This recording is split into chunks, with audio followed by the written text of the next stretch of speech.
प्रतापगढ़ जिले के राजकीय उच्च माध्यमिक विद्यालय गोपालपुरा के साथ शिक्षा विभाग का सौतेला व्यवहार हो रहा है। यहाँ मात्र 2 कमरों में पहली से 12वीं तक की कक्षाएं लगती है। सरकार ने रिकॉर्ड में तो 12वीं तक स्कूल स्थापित करवा दिया है, लेकिन सुविधाओं के नाम पर कुछ नहीं है।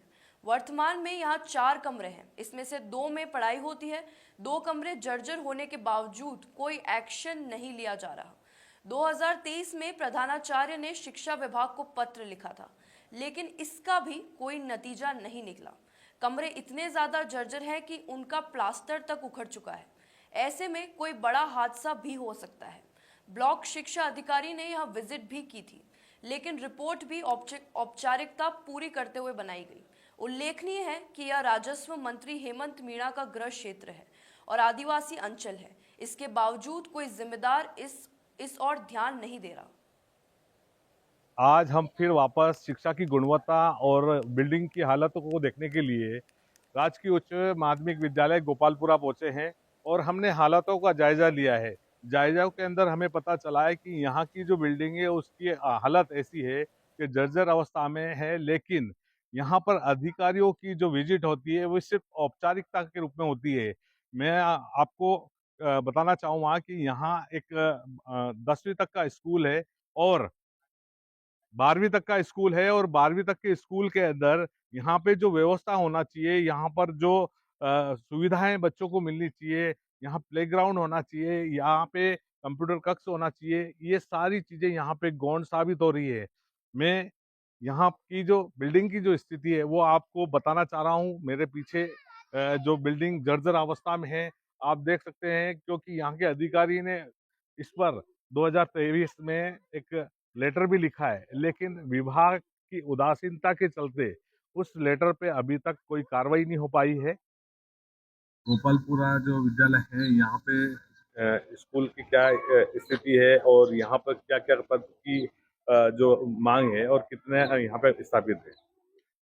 यहाँ पे कक्षा 1 से 12 तक संचालित किया जा रहा है और कुल पद 14 स्वीकृत होने चाहिए। वहाँ पे स्वीकृत पद 1 प्रिंसिपल और 4 थर्ड ग्रेड के स्वीकृत हैं और सभी पद खाली पड़े अभी। और 2 वरिष्ठ हैं, उनके भी अभी तक यहाँ पे कार्य ग्रहण नहीं हुआ है, वो दूसरी जगह से पेमेंट ले रहे हैं।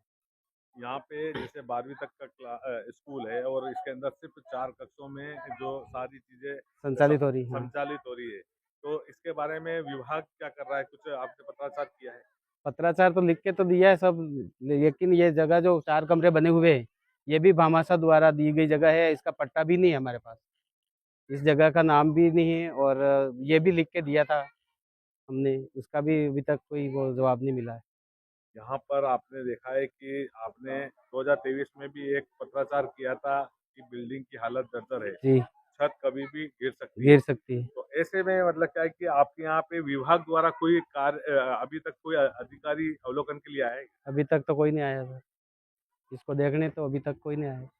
यहाँ पे आपकी स्मार्ट क्लास चल रही है जी, और विद्युत कनेक्शन भी डैमेज हो चुका है, मीटर गिर गया है। गिर गया है। तो ऐसे में मतलब क्या है कि आपकी क्या कैसे पढ़ाई कराई? अभी 1 महीना हुआ सर, ये किसी ने हटा गिरा दिया है और खुला है तो कभी भी कोई भी आके बैठते हैं यहाँ रात को, और इस तरह से अभी नहीं चल रहा है। बाकी जोड़ के चला रहे थे हम स्मार्ट क्लास। 4 कमरे में सभी क्लासेस संचालित की जा रही है और 2 कमरे बिल्कुल डैमेज हालत में हैं। बारिश में पानी टपकता है और आए दिन यहाँ पे वो कंक्रीट गिर रहे हैं।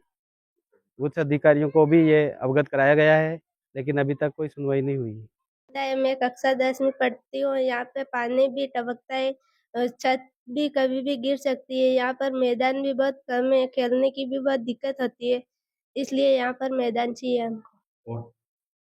और ये लाइट की व्यवस्था है अपने यहाँ पे? नहीं, लाइट की व्यवस्था भी चाहिए यहाँ पर। कंप्यूटर पे अपने जो एलईडी टीवी है उस पर भी तुम आपको प्रशिक्षण दिया जाता है क्या? नहीं, नहीं दिया जा रहा है? नहीं, कारण क्या है? यहाँ पे लाइट नहीं है, इसलिए हमको लाइट भी चाहिए। मैं कक्षा 10th में पढ़ता हूँ। यहाँ पे बैठने के लिए जगह नहीं है, यहाँ पे छत भी टूटी हुई है। यहाँ पे बैठने की दिक्कत होती है बारिश में, और यहाँ पे पानी चूता है। यहाँ पे छत भी टूटी हुई है, कभी भी गिर सकती है। हम राजकीय उच्च माध्यमिक विद्यालय गोपालपुरा पहुंचे हैं। शिक्षा की क्वालिटी और गुणवत्ता को जांचने के साथ साथ हमने यहाँ की व्यवस्थाओं का भी जो अवलोकन करा है, उस अवलोकन में पता चला है कि स्टाफ में यहाँ पर 6 लोग कार्यरत हैं। लेकिन यहाँ पे आप देख सकते हैं कि जो जो 12वीं तक की कक्षाओं के बच्चों को पढ़ाना होता है, 1 से 12वीं तक के जो बच्चे यहाँ पढ़ते हैं, आप देख सकते हैं मेरे सामने 1, 2 और 3 और 4 कमरे हैं और 4 ही कमरों में सिर्फ 12वीं तक कक्षा संचालित की जा रही है। अब सोचना ये है कि क्या 12वीं तक के बच्चे इन कक्षा में कैसे सेट हो पाएँगे और कैसे इनकी पढ़ाई होगी?